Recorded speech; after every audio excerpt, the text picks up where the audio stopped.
صبر کرو جوان، صبر کرو، ASI نے کہا۔ سعید الدین تمہارا کیا لگتا تھا؟ چچا زاد بھائی تھا، بڑا سوہنا جوان تھا، ہم تو بالکل ہی لٹ گئے، کچھ کرو جناب۔ وہ اس طرح باتیں کر رہا تھا جیسے سارا قصور ہمارا ہو۔ میں نے اسے کندھے سے پکڑ کر اپنی طرف گھمایا اور کہا، تمہارے جسم پر تو کوئی خراش بھی نظر نہیں آتی، معلوم ہوتا ہے کہ ڈاکوؤں کو دیکھ کر تم بھی بیل گاڑی کے نیچے چھپ گئے تھے۔ وہ دونوں ہاتھ سامنے کر کے بولا، ہمارے ہاتھ خالی تھے، ہم کچھ نہیں کر سکتے تھے۔ تم ذرا صبر کرو اور ایک طرف ہو کر بیٹھ جاؤ، میں نے کہا۔ محمد اسماعیل، دلہن کی بیل گاڑی پر کتنی لڑکیاں تھیں؟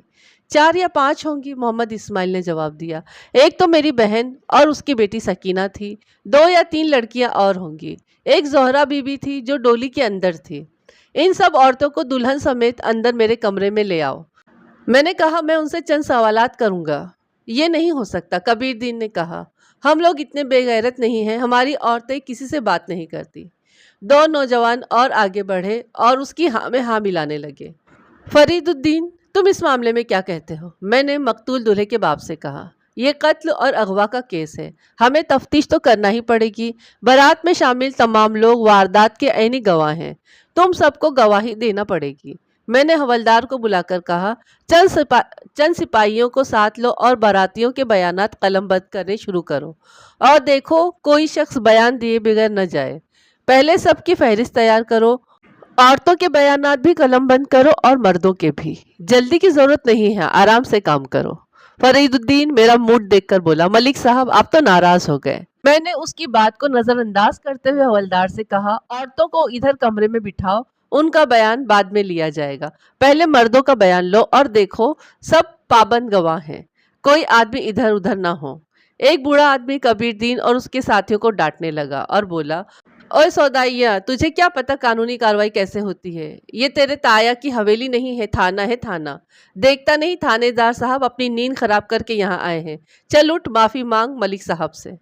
اتنے میں محمد اسماعیل دلہن سمیت 4 عورتوں کو میرے پاس لے آیا۔ ایک عمر رسیدہ عورت تھی جو دلہن کی ساس تھی، دوسری اس کی بیٹی سکینہ تھی، دلہن کا نام فہمیدہ تھا، چوتھی لڑکی کا نام سلیمہ تھا، اور وہ کبیر دین کی چھوٹی بہن تھی۔ وہ چاروں رو رہی تھی۔ سب سے خراب حالت دلہن اور اس کی ساس کی تھی، ایک بیٹے سے محروم ہو گئی تھی اور دوسری شوہر سے۔ ان کی حالت بیان کر دینے کے قابل نہیں تھی۔ محمد اسماعیل، ابھی ان کو لے جاؤ، میں نے کہا، فی الحال انہیں آرام کی ضرورت ہے، میں کل کسی وقت ان کا بیان لینے کے لیے آؤں گا۔ جیسے آپ کی مرضی، محمد اسماعیل نے کہا، ہم تو آپ کے حکم کے بندے ہیں۔ میں نے ضابطے کی کارروائی مکمل کر کے لاش پوسٹ مارٹم کے لیے بھجوا دی اور گھر چلا گیا۔ اگلی صبح میں نے واردات کی رپورٹ علاقے کے SP کو بھجوا دی، لیکن میرا خیال ہے کہ اس کے ذکر کی ضرورت نہیں۔ اس دفتری کارروائی کا ذکر آپ کو پسند نہیں آئے گا۔ اس کے علاوہ بھی بہت سی ایسی باتیں ہیں جن کا ذکر میں حذف کر رہا ہوں۔ تفتیش کے دوران ہمیں بڑے پاپڑ بیلنے پڑتے ہیں، بہت سی باضابطہ اور بے ضابطہ کارروائیاں کرنی پڑتی ہیں، لیکن جب جرم کا سراغ مل جاتا ہے تو آدھے سے زیادہ کارروائیاں غیر ضروری اور دلچسپ نظر آنے لگتی ہیں۔ جو پارٹی میں نے ڈاکوؤں کے پیچھے روانہ کی تھی وہ ناکام واپس آئی۔ ASI نے مجھے بتایا کہ ڈاکوؤں کا کوئی سراغ نہیں ملا۔ ہم نے آس پاس کے تمام گاؤں دیکھ ڈالے، اس نے رپورٹ دیتے ہوئے کہا۔ ہم نے ہر گاؤں کے نمبردار اور سمجھدار لوگوں سے باتیں کی اور مخبروں سے پوچھا، مگر کسی نے گھڑ سوار ڈاکوؤں کا گروہ نہیں دیکھا۔ سب نے یہی خیال ظاہر کیا ہے کہ وہ ڈاکو کسی دوسرے علاقے سے آئے ہوئے ہوں گے۔ چنی وال سے کیا پتہ چلا ہے؟ میں نے پوچھا۔ چنی وال اس گاؤں کا نام تھا جہاں سے بارات گئی تھی۔ وہاں میں نے سب سے پہلے نمبردار کو جگایا اور اسے ساری بات بتائی۔ اس کے بعد میں اس کے ہمراہ لڑکی والوں کے گھر پہنچا۔ دلہا کے قتل کی خبر سنتے ہی سارے گاؤں میں شور مچ گیا۔ ان لوگوں نے بھی ڈاکوؤں کے بارے میں لا علمی کا اظہار کیا۔ اس نے بتایا، باراتیوں نے ایک بڑی عجیب بات بتائی ہے۔ میں نے کہا، ڈاکوؤں نے ان کے سامان کو بالکل ہاتھ نہیں لگایا۔ میرا خیال ہے یہ کارروائی خاندانی دشمنی کے تحت کی گئی ہے۔ دولہے کا قتل اور ڈولی سے لڑکی کا اغوا یہ ظاہر کرتا ہے کہ حملہ آور ڈاکو نہیں تھے۔ میں یہ سمجھتا ہوں کہ وہ در حقیقت دلہن کو اغوا کرنا چاہتے تھے، لیکن اندھیرے اور افراتفری کی وجہ سے انہوں نے زہرا کو اٹھا لیا۔ ملک صاحب، آپ نے تو سارا معاملہ ہی حل کر دیا ہے، ASI نے کہا۔ یہ تو واقعی بڑا سیدھا سا کیس معلوم ہوتا ہے، یا یہ تو خاندانی دشمنی کا کیس ہے یا پھر عشق و محبت کا چکر۔ اگر وہ عشق و محبت کا معاملہ تھا تو اس میں یقیناً کوئی صاحب حیثیت شخص ملوث تھا۔